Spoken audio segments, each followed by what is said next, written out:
Joseph de la Capelle, catholique et légitimiste, vous pouvez m'appeler au 06 25 85 92 37.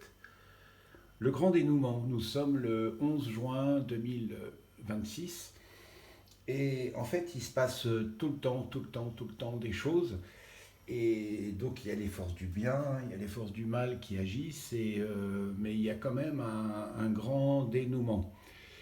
Et donc, je voulais, avant toute chose, donc je réagis toujours un peu avec du recul par rapport aux événements. Je voulais présenter aux parents, à la famille de Liane, euh, tout mon soutien et mon soutien dans la prière. Et je prie beaucoup pour l'âme de Liane, évidemment. Mais c'est vrai que c'est aussi c'est une conséquence de la décadence de notre pays, qui est une décadence à tous les niveaux. Au niveau un peu de la justice, bien qu'il y ait des juges qui font leur boulot, hein, l'affaire Sarkozy, ils ont très bien travaillé. Au niveau des hôpitaux, au niveau de la santé, au niveau des agriculteurs, au niveau de l'armée, à tous les niveaux, on est dans un pays décadent. Ça, c'est une chose très importante. Et nous avons des usurpateurs depuis juillet 1830, qui nous ont fait quand même 2 guerres mondiales, plusieurs révolutions, des périodes très dures au niveau financier, des périodes aussi plus faciles au niveau financier, parce qu'il y avait quand même des gens de bonne volonté. Je voulais aussi remercier ces catholiques qui ont lutté contre les nuits blanches à Paris et qui se sont fait arrêter par la police, qui ont été maltraités par la police, qui je crois maintenant ont été libérés. Mais je voulais, en tout cas, je prie bien pour eux et je les remercie pour leur action. Nous, sur notre région, on n'a pas eu ce genre de problème. Donc voilà. Et donc tout ça fait qu'il y a un dénouement général. Il y a un dénouement général.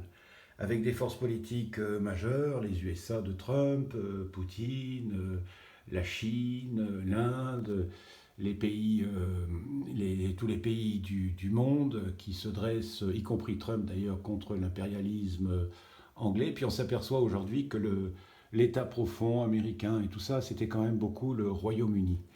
Une anecdote, vous savez, l'année dernière, j'ai fait un peu un morceau du pèlerinage de Saint-Jacques-de-Compostelle. Et là, c'est très curieux, j'ai rencontré évidemment des Anglais, des Écossais, des Gallois. Et donc on avait des discussions très cordiales. Et à la fin, je leur disais, et donc j'étais poli, God save the King Charles, but I prefer the Stuarts. Et tous sourient et sont d'accord. C'est-à-dire que les anglo-saxons savent où est le problème. Et autant la France a basculé du côté obscur de la force avec la Révolution française et puis avec la Révolution de 1830, en juillet 1830, l'Angleterre, il y a eu quand même un basculement du côté obscur avec Henri VIII et avec le protestantisme anglais. Et aujourd'hui, la couronne d'Angleterre est protestante et voilà. J'admire aussi le voyage là, du pape en Espagne où ses discours sont impeccables, enfin, sont des discours de pape, quoi. Je prie aussi beaucoup pour les ordinations avec lesquelles je suis assez pour, enfin par la fraternité Saint-Pierre au début juillet, et je les soutiens, etc. Et je ne comprends pas, j'ai l'âge du concile, moi j'ai 64 ans, et je ne comprends pas que depuis 64 ans, il n'y ait pas eu une disputation très importante entre les théologiens de la fraternité Saint-Pédis et les théologiens du Vatican.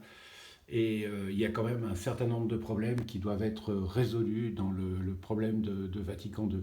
Enfin voilà, il se passe plein de choses. L'affaire Epstein, l'affaire Liana, on parle du problème de la pédophilie en France. Et puis, l'Europe est toujours sous le joug de... Alors ça devient de plus en plus faible, mais c'est aussi, ils deviennent très forts et très dangereux. Les quatre pieds nickelés, hein, c'est-à-dire Starmer, Macron, Merz et puis von der Leyen. Donc ils ont tout le monde contre eux, y compris les forces extérieures, y compris là, évidemment la Russie, les États-Unis, la Chine.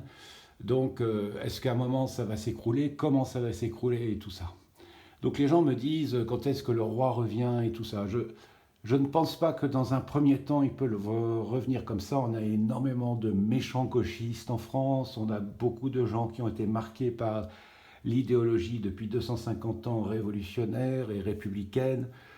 Et je pense qu'avant le roi, on aura un régime. Alors je ne sais pas si ça sera un général, si ça sera un anti-Macron, c'est-à-dire quelqu'un d'assez fort, un peu comme Macron, mais pour les Français. Et je pense qu'il faut prier à cette attention-là. Et je pense que ça sera probablement une intervention plutôt militaire, ça serait bien. Sinon, la France est détruite, quoi. Enfin, elle sera dans une telle décadence que je sais pas ce qui peut se passer. Il peut y avoir une guerre, on peut recevoir des missiles, je ne sais pas ce qui peut arriver, mais c'est à espérer à la France qui est avant, je ne sais pas, un monsieur Pierre de Villiers ou tout ça, qui remettent simplement les pendules à l'heure d'une manière, avec l'assentiment des Français d'ailleurs, et après le roi pourra revenir. Ou alors le roi, vous savez, le roi providentiel qui est annoncé par les prophéties, etc. Mais moi, je suis légitimiste, donc je suis pour Louis XX. Mais en tout cas, s'il arrive ce roi, il sera très très bienveillant avec la légitimité française, évidemment, et puis avec la branche d'Anjou, évidemment. Donc voilà, donc tout ça, ça nous dépasse complètement. Moi, j'admire tous nos commentateurs sur toutes les chaînes parallèles en France qui sont extraordinaires, l'intelligentsia française qui est absolument magnifique. Je ne peux pas les citer tous parce qu'il y en a tant, mais et puis je vous conseille évidemment le vendredi soir de bien regarder